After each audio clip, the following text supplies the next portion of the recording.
Prenez le métro, regardez, vous allez voir, il n'y en a pas beaucoup. Il y a très peu de gens qui sont incivils dans le métro. Alors moi, je n'ai pas attendu de publier Bref de métro.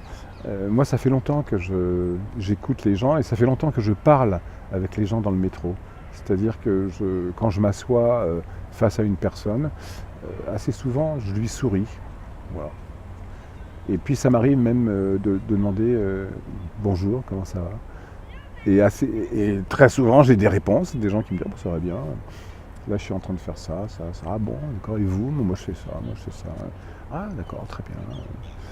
Donc, les résultats de parler avec d'autres personnes qu'on a en face de soi dans le métro ou de sourire sont immédiats. Moi, ça fait des années que je fais ça.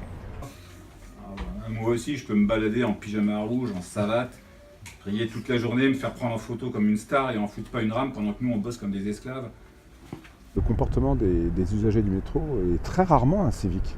Ce que moi j'entends dans le métro le plus, c'est pardon, excusez-moi, désolé, asseyez-vous. Les gens qui partagent.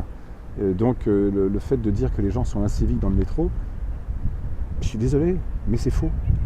C'est faux. Ça se passe plutôt très bien dans le métro. Voilà. Et alors, qu'est-ce que Bref de métro peut changer? Bref de métro fait partie d'un mouvement bienveillant, on va dire, des gens qui prennent les transports en commun. C'est-à-dire d'écouter les autres et pourquoi pas même de se mêler aux conversations, comme moi ça m'arrive de le faire, et d'être un peu moins recroquevillé sur soi-même. Bref de métro, c'est des conversations que j'ai entendues dans le métro, que j'ai notées très rapidement. J'ai noté des mots-clés et puis après je descends du métro et sur le quai j'essaye de me remémorer la conversation. Tu comprends? Là, tu vis là? Oui. Donc tu as fait le bon choix.